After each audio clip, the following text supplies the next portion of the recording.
네, 작년 고난주간이 시작되는 종료주일, 바로 이 시간 우리 주양한 찬양대에서 하나님께 올려드린 귀한 찬양입니다. 지금 여러 가지 여건들로 우리가 찬양대의 찬양을 직접 하나님께 올려드릴 수는 없지만 다시 한번 그때의 마음과 그때의 고백을 주님 앞에 올려드립니다.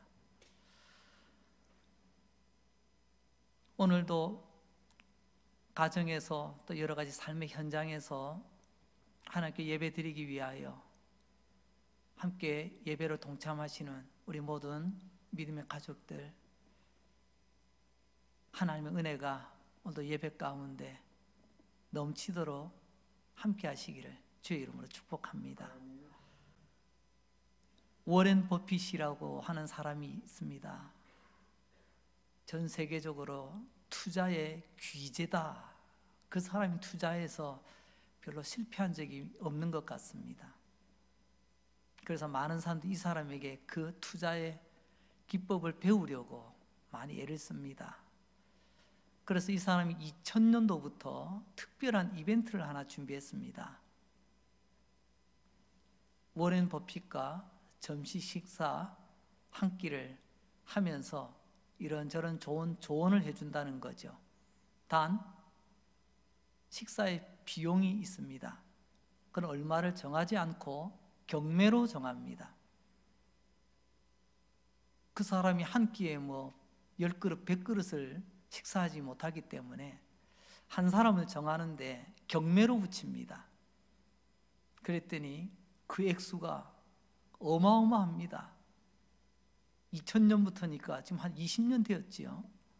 2019년, 그러니까 작년입니다. 여러분, 작년에는 얼마가 되었을까요?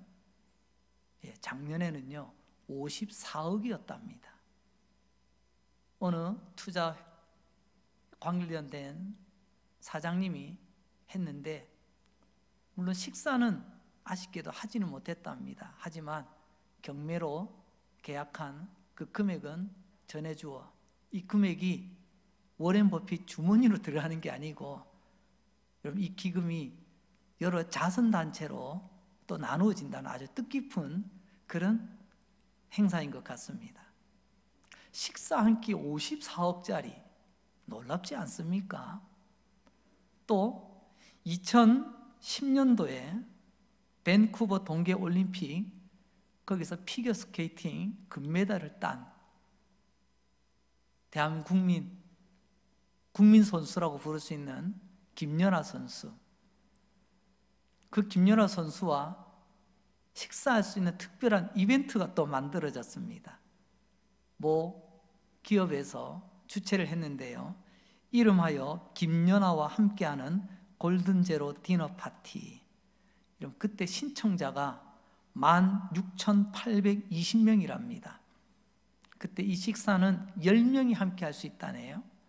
그러니까 16,280명을 10명이 하니까 경쟁률을 따지자면 1682대 1의 경쟁률로 김연아 선수와 식사를 함께 나눌 수 있는 그런 영광을 누리게 되는 겁니다. 이러면 이 사람들이 배가 고파서 워렌 버핏과 김연아 선수와 식사하고 싶었던 걸까요? 거기는 특별히 맛있는 게 나오나요? 어마어마한 양이 나오나요? 그렇지 않습니다. 왜 그들과 식사를 하기를 원했을까요? 그것은 다름이 아니라 그들과 함께 한다는 것은 그들에게는 영광이요, 기쁨이요, 그들 평생 잊지 못할 순간이 되기 때문에 그럴 것입니다. 그렇습니다. 누구와 함께 하느냐, 그저 한 끼 때우는 식사가 아니라 누군가 함께하면 내가 기쁘고 내가 영광스러워지고 내 평생 잊지 못할 그런 소중한 식사의 자리가 있습니다. 그런데 그 식탁이 하나님과 함께하는 자리라면 얼마나 영광스럽고 얼마나 기쁘며 얼마나 우리의 삶의 자랑거리가 되겠습니까? 천국은 바로 하나님과 함께 하는 식탁의 자리다, 그렇게 말씀드릴 수가 있습니다. 오늘 말씀의 제목, 천국은 파티다 라는 제목의 말씀의 제목으로 오늘 하나님의 은혜를 나누고자 합니다. 성경에는 수많은 먹는 이야기가 나옵니다. 특별히 수많은 아버지와 아들이 함께 먹는 이야기가 나오지요. 탕자가 돌아왔을 때 아버지는 송아지를 잡아 함께 먹고 마시자, 그렇게 이야기합니다. 이 또한 먹는 이야기죠. 이것은 달리 말하자면 천국의 모습이다. 예수님은 그렇게 말씀하셨습니다. 천국의 영광, 천국의 기쁨을 가장 잘 표현해 주는 그 장면이 바로 하나님과 함께하는 식탁의 자리 아니겠습니까? 얼마나 기쁘고 얼마나 영광스러운 자리이겠습니까? 워렌 버핏, 김연아가 아니라 하나님과 함께하는 식탁은 너무나도 기쁘고 너무나도 영광스러운 자리일 것입니다. 여기서 우리는 질문 하나 던져봅니다. 예수님께서 도마에게 하셨죠. 너는 왜 그렇게 믿음이 없느냐? 믿음의 사람이 되거라. 어쩌면 우리에게도 오늘 우리에게 말씀하십니다. 믿음의 사람이 되거라. 여러분, 하나님과 함께하는 식탁이 있다라는 전제로 오늘 이 말씀을 전할 때, 오늘 이 말씀을 듣는 분들 중에서 누군가는 이런 질문이 있는 분이 계실지도 모르겠습니다. 목사님, 그게 진짜 있습니까? 예, 진짜 있습니다. 목사님, 그게 가능한 겁니까? 예, 가능합니다. 어떻게 해요? 오늘 주님 우리에게 믿는 자가 되라고 말씀하시죠. 실제로 있습니다. 그건 가능합니다. 왜냐고요? 그걸 성경은 우리에게 말씀하고 계시기 때문에 그렇습니다. 자, 그렇다고 한다면 첫 번째로 성경은 오늘 우리에게 우리를 구원하신 이유가 무엇인지를 말씀하십니다. 출애굽 첫 번째 이유를 한번 살펴보려고 합니다. 하나님께서 이스라엘 백성들을 애굽에서 불러내셨습니다. 출애굽이라는 말 자체가 구원이라는 뜻 아니겠습니까? 즉 애굽은 죄와 세상을 뜻하는 말이기도 합니다. 죄와 세상에서 하나님의 백성을 불러냈다, 이게 출애굽의 의미 아니겠습니까? 우리도 마찬가지죠. 죄와 세상에서 우리를 불러내셔서 예수 믿게 하신 겁니다. 똑같은 질문입니다. 하나님은 왜 이스라엘 백성을 애굽에서 불러내셨습니까? 하나님 힘 자랑하시려고요?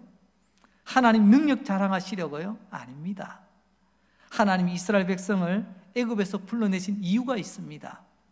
출애굽기 4장 22절로 23절은 이렇게 말씀하십니다. 너는 바로에게 이르기를 여호와의 말씀에 이스라엘은 내 아들 내 장자라. 내가 네게 이르기를 내 아들을 보내주어 나를 섬기게 하라 하여도 내가 보내주기를 거절하니 내가 내 아들 내 장자를 죽이리라 하셨다 하라 하시니라. 이스라엘은 내 아들 내 장자라고 말씀하십니다. 장자라는 말 아시죠? 첫째 아들 마지를 말합니다. 그러나 성경적 배경에서 장자라는 것은 또 첫 번째라고 말할 때는요, 굳이 마지만을 뜻하지 않습니다. 하나님께서 말씀하시는 첫째, 장자라는 말의 의미는요, 가장 귀하다는 의미를 담고 있습니다. 너무나 귀한 내 아들이다, 그런 뜻이죠. 하나님께서 이스라엘 백성들을 출애굽, 즉 구출해내신 이유가 바로 이것입니다. 하나님의 귀한 아들 삼으시려고 말입니다. 그리고 하나님이 이렇게 말씀하시죠. 그들이 나를 섬기게 하려고, 내 아들로서 나를 섬기게 하려고 말입니다.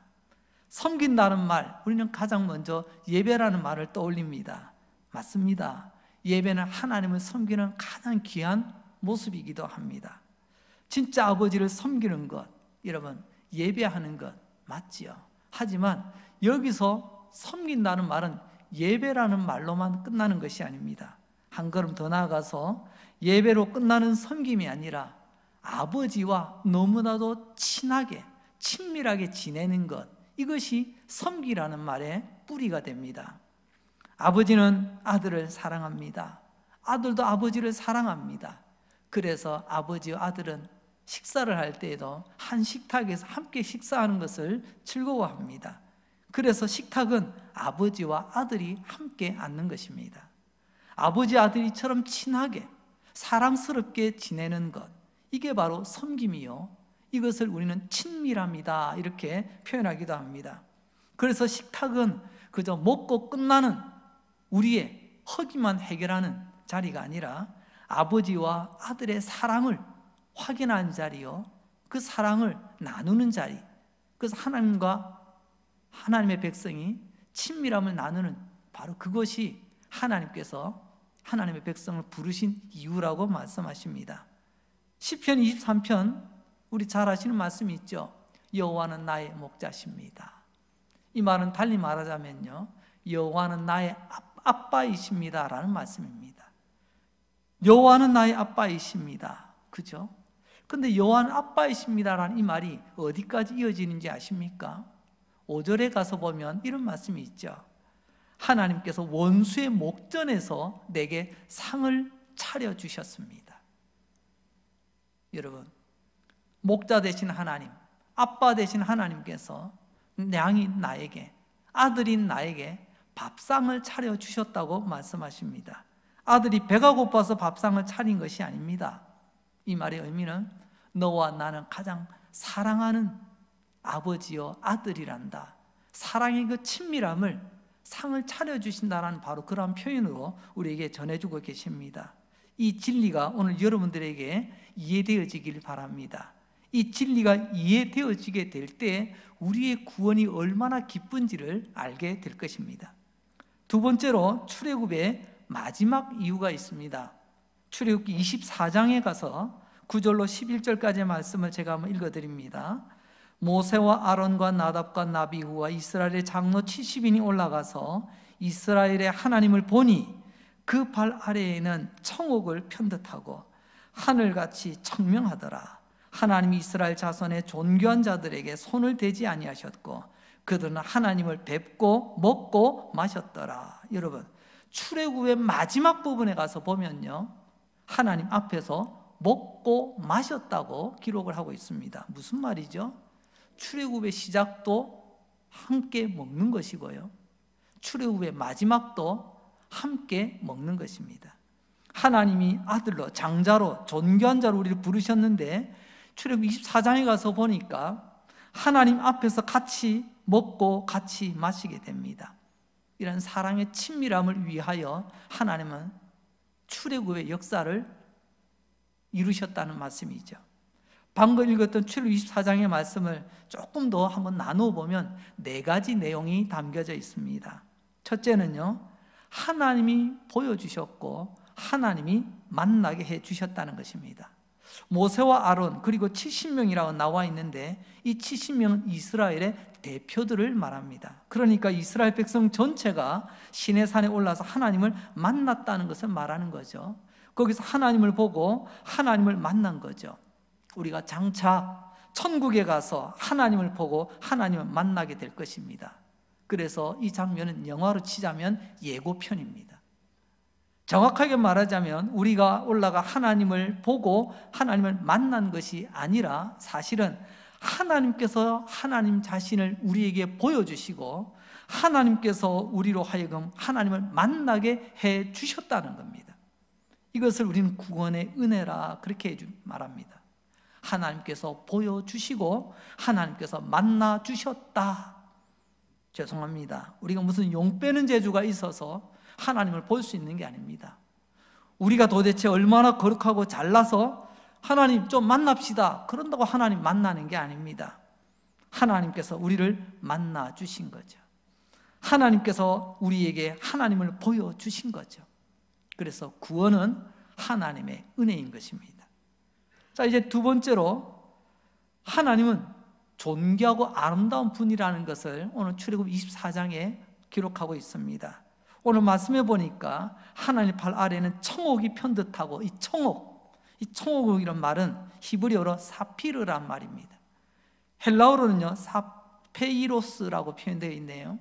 이 말이 영어권에 와서는요 여러분 잘 아시는 사파이어가 됩니다. 무슨 말이죠? 성경에서 이 청옥은 푸른빛 나는 보석을 말하는데요, 하나님의 모습이 사파이어와 같다 이런 표현이에요. 왜 하나님은 사파이어에 비유했을까요?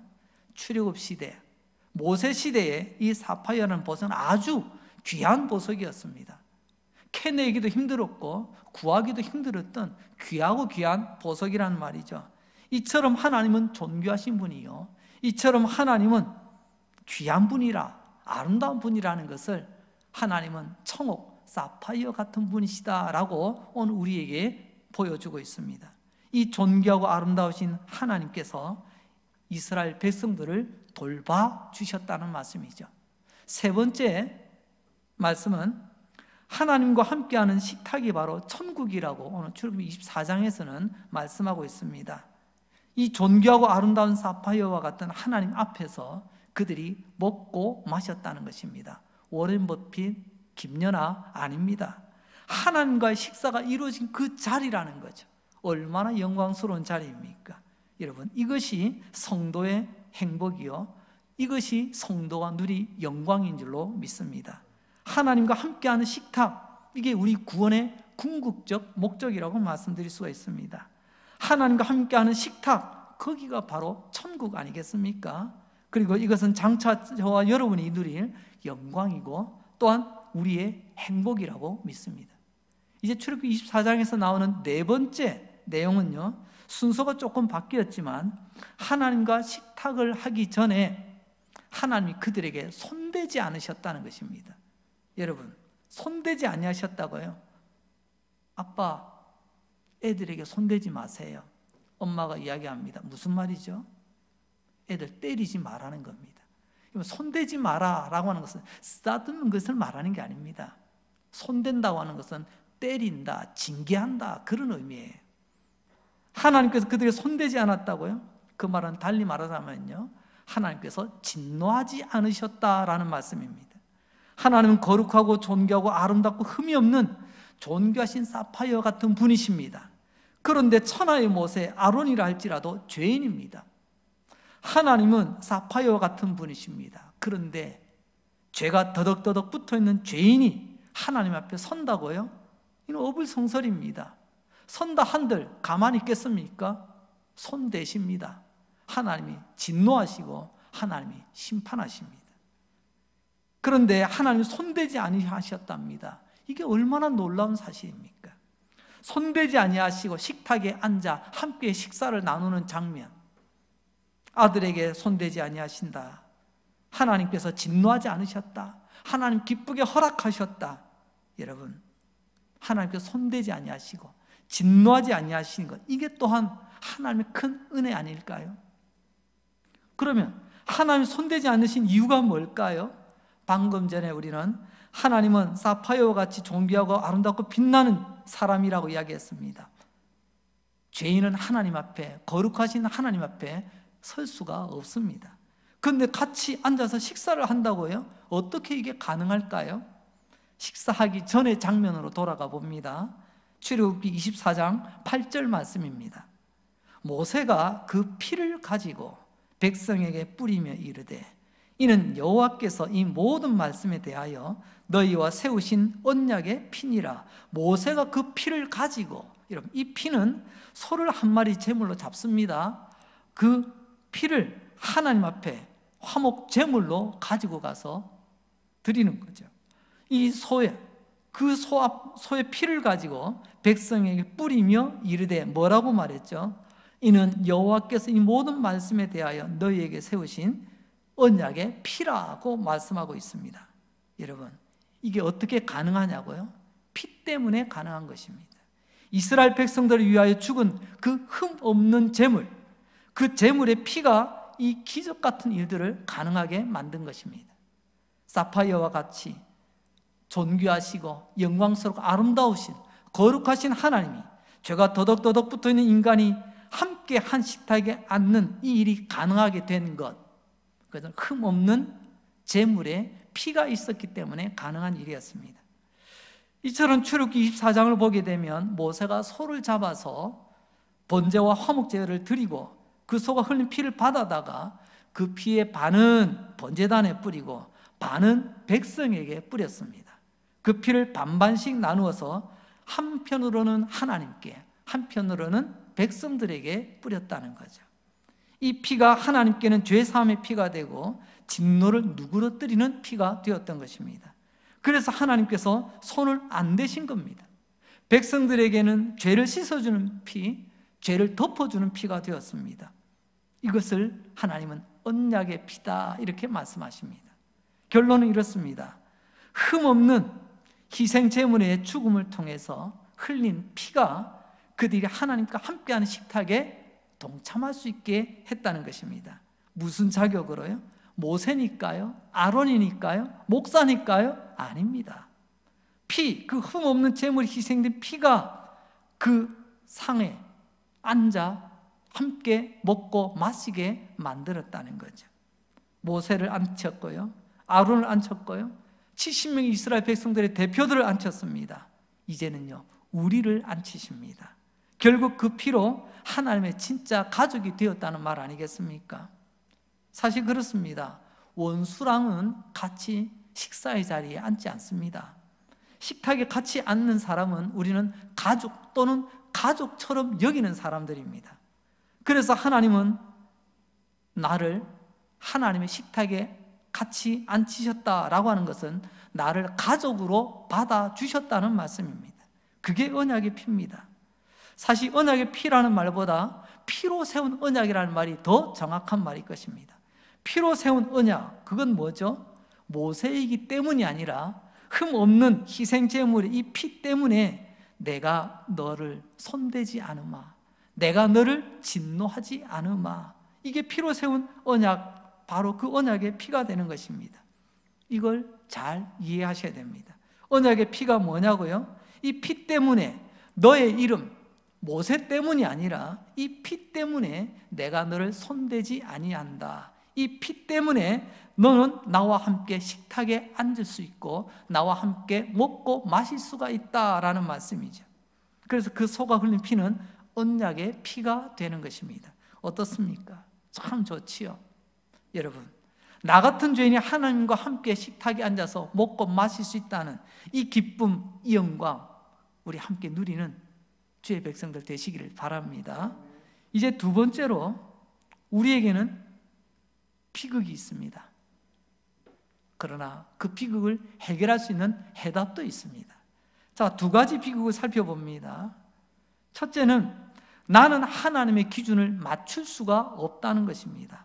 여러분, 언약이라고 하는 서로 간의 약속입니다. 네가 지키고 네가 행하면 하나님의 기준에 도달하면 가능한 거죠. 근데 어느 세월에 이건 우리 불가능한 겁니다. 우리는 너무나 멋진 예고편을 보았지만 우리는 그 기준을 충족시킬 수가 없습니다. 나의 온전함, 나의 거룩함으로는요, 하나님의 기준을 맞출 수가 없다는 말씀입니다. 두 번째 비극은요, 구약시대에 희생제물의 죽음과 피는 유효기간이 있다는 겁니다. 단 한 번으로 끝난다는 겁니다. 소를 잡아 제물을 드렸잖아요. 그래서 하나님이 그 피 때문에 내가 너희에게 손대지 않겠다라고 말씀하셨는데 그 소가 흘린 피, 그 제물의 피는요, 일회성이에요. 단회적입니다. 그 순간만 하나님이 진노의 손을 잠시 거두시는 겁니다. 유효기간, 여러분 어떻게 하면 좋습니까? 우리는 수없이 죄를 짓는데요, 그 순간 하나님께서 손대시면 어떡하죠? 그래서 우리 안에는 근본적인 죄가 남아있는 것입니다. 이 근본적인 죄가 처리되지 않으면 우리는 하나님이 손대실 수밖에 없습니다. 그게 비극입니다. 그렇다고 한다면 답은 없는 걸까요? 하나님께서는 여기에 대한 해답도 준비하고 계십니다. 솔직하게 말하면 인간적인 측면에서는요, 우리 입장에서는 나에게는 답이 없습니다. 저와 여러분, 아니 목사가 아니라 목사 할아버지라도 답이 없습니다. 우리는 하나님의 기준을 맞출 수가 없고, 그래서 잠시 진노로 하나님의 손을 멈출 수는 있겠지만 근본적으로 우리의 죄가 처리되지 않는 이상은 하나님의 진노의 손길을 막을 수가 없다는 것입니다. 그때 하나님께서 길을 내십니다. 우리 이 비극의 막다른 골목에서 하나님께서 내신 구원의 길, 그게 바로 예수님의 십자가입니다. 하나님께서 예수님이 이 땅에 보내시고 우리 죄를 대신하여 십자가에 못 박혀 죽게 하신 것입니다. 시내산에서 그 소가 이스라엘 백성들을 대신하여 죽었듯이 예수님께서는 우리 죄를 대신하여 십자가에서 죽으신 것입니다. 예수님 잡히시던 그날 밤 제자들과 식탁에 함께 앉으셨습니다. 그리고 식사를 하십니다. 정확하게 말하자면 제자들이 앉다 보니까 예수님과 합석한 게 아닙니다. 예수님께서 제자들을 끼워주신 겁니다. 예수님은 하나님의 아들이십니다. 자, 보세요. 원리가 똑같습니다. 하나님의 아들이신 예수님이 죄인들인 제자들을 자신들의 식탁에 불러서 함께 먹고 함께 마시는 장면이 우리가 말하는 예수님과 제자들의 마지막 식사, 최후의 만찬이라고 부르죠. 바로 그 장면을 오늘 우리는 누가복음 본문을 통해서 우리는 보았습니다. 자, 그렇다고 한다면 이 마지막 만찬에 담긴 중요한 진리 두 가지를 살펴보려고 합니다. 첫 번째, 예수님이 마지막 만찬은 천국의 만찬, 즉 천국 파티의 예고편이라고 말할 수가 있습니다. 그때 12 제자들을 앉혔지만 천국의 만찬에서는, 천국의 파티에서는 예수 믿는 모두를 앉히실 것입니다. 12는 대표를 뜻하죠. 출애굽기 24장의 70명도 대표라고 말씀드리지 않았습니까? 그러니까 그 대표 속에 우리가 들어가 있는 것입니다. 다시 누가복음 22장 16절 말씀 제가 다시 한번 읽어드립니다. 내가 너희에게 이르노니 이 유월절이 하나님의 나라에서 이루기까지 다시 먹지 아니하리라 하시고, 하나님의 나라, 천국에서 뭔가 다른 식탁이 남아있다는 것을 우리에게 암시해 주고 있습니다. 16절 말씀 잘 한번 보시기 바랍니다. 내가 곧 죽는데 마지막으로 우리 밥 한 끼 먹고 우리 헤어질까? 이런 말씀이 아니잖아요. 하나님의 나라에서 이 유월절 식사가 다시 있기까지, 즉 주님은 천국에서 이 영광의 식탁이 있을 것을 우리에게 암시해 주고 있습니다. 그래서 예수님 제자들과 함께 나누는 이 최후의 만찬은 천국에서 가지게 되는 천국 만찬의 예고편이라고 말씀드릴 수가 있습니다. 토니 캄폴로라고 하는 훌륭한 복음 사역자가 있습니다. 그분이 쓴 책 제목 중에 이런 제목이 있습니다. 하나님의 나라는 파티다. 저는 그 하나님의 나라를 천국으로 바꿔봅니다. 천국은 파티다. 무슨 말이냐? 여러분, 파티에서 가장 중요한 부분 중에 하나가 먹고 마시고 함께 즐기는 것 아니겠습니까? 노래가 있고 기쁨이 있죠. 먹을 것이 있죠. 그럼 그게 천국입니다. 그래서 천국은 파티라고 말할 수 있습니다. 탕자를 받아들인 아버지의 집은 천국의 모형이죠. 천국은 이러하니라. 여러분, 천국의 비유 가운데 한번 보시기 바랍니다. 탕자를 받아들인 아버지 집 엄숙했습니까? 정숙했습니까? 여러분, 숨소리도 나지 않는 그런 고요한 정막만이 흘렀나요? 아니지 않습니까? 노래가 있지요. 송아지를 잡아라. 여러분, 우리가 먹고 마시자고 아버지께서 크게 외치지 않습니까? 여러분, 천국은 파티입니다. 요한계시록 19장에도 보면 우리 구원의 하이라이트를 어린 양의 혼인잔치라고 표현하고 있습니다. 우리는 주님의 신부고 주님은 우리의 신랑입니다. 그런 의미에서 우리의 구원의 하이라이트는 어린 양의 혼인잔치라고 말씀드릴 수가 있습니다. 왜 우리의 구원의 하이라이트가 어린 양의 혼인잔치냐? 그 당시 2000년, 3000년 전 그 유대 땅에서 가장 큰 잔치는요, 혼인잔치였어요. 이 혼인잔치라는 말이 천국 파티라는 말입니다. 여러분, 혼인잔치는 곧 기쁨이거든요. 혼인잔치는 곧 모두가 함께 즐거워하는 자리거든요. 혼인잔치에는요, 모두가 함께 즐거워하는 것입니다. 그 식탁의 주인공은 워렌 버핏, 김연아가 아니라 영광의 하나님 그 식탁의 주인공이 되실 때 우리가 그 식탁에 함께 앉아 함께 그 기쁨과 그 즐거움과 그 영광을 나누는 것, 그게 바로 천국의 식탁이고, 그게 비유 속에서는 혼인잔치의 식탁이 되는 것입니다. 그래서 우리 구원의 하이라이트를 어린 양의 혼인잔치라고 표현을 하는 것입니다.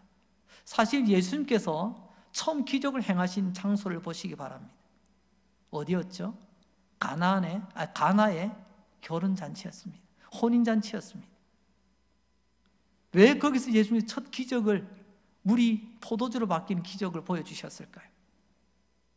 이제 우리 가운데 진정한 천국의 기쁨을 하나님께서 되찾아 주시겠노라고 전하시기 위한 메시지가 아닐까요? 자, 이제 두 번째로 예수님의 죽음은 예수님의 피, 이러면 천상의 만찬 그리고 천국 파티를 가능하게 한다는 것입니다. 출애굽 24장에서도 마찬가지죠. 제물로 죽은 흠없는 소의 피가 잠시 주님의 진노의 손을 멈추게 하였지 않습니까? 어린 양 예수 그리스도의 피가 우리로 이 천상의 만찬, 천국 파티에 참석하도록 만드신다는 것입니다. 누가복음 22장 19절 말씀 제가 다시 한번 읽어드립니다. 또 떡을 가져 감사기도 하시고 떼어 그들에게 주시며 이르시되 이것은 너희를 위하여 주는 내 몸이라. 너희가 이것을 행하여 나를 기념하라 하시고 예수님이 빵을 찢어주시면서 십자가 위에서 잠시 후에 찢겨질 당신의 몸을 빵이 찢어진 것 같이 십자가 위에서 죽는 몸에 찢어지는 모습을 보여주고 있습니다.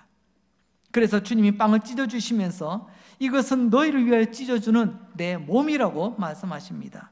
이어서 누가복음 22장 20절에서는 예수님께서 이렇게 말씀하시죠. 저녁 먹은 후에 잔도 그와 같이 하여 이르시되 이 잔은 내 피로 세우는 새 언약이니 곧 너희를 위하여 붓는 것이니라.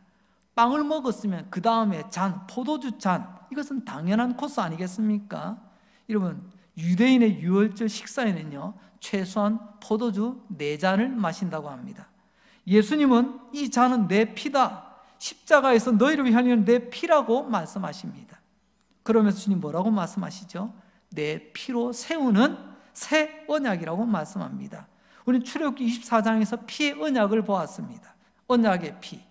그런데 예수님의 피는 그냥 언약의 피가 아니라 새 언약의 피라고 말씀하십니다. 그러니까 예수님이 십자가에 흘리신 피는 출애굽 24장을 그대로 실현하시는 것입니다. 소 대신 예수님이 죽으신 겁니다. 출애굽 24장 그냥 언약이었습니다. 그러나 예수님의 피의 언약은 새 언약의 피가 되는 것입니다. 새 언약이라는 말은 첫 번째, 두 번째, 세 번째 이런 순서를 말하는 것이 아닙니다. 이전 것과는 완전히 다른 그런 의미에서 새 언약이라는 것입니다. 이전 것과 다르다는 것이 뭐가 다르다는 거죠? 앞서 말씀드렸죠. 우리는 불완전합니다. 우리의 행위는 온전할 수가 없습니다. 그래서 우리는 하나님의 나라에 들어갈 조건이 되지 않습니다. 천국에 들어갈 조건을 가질 수가 없어요.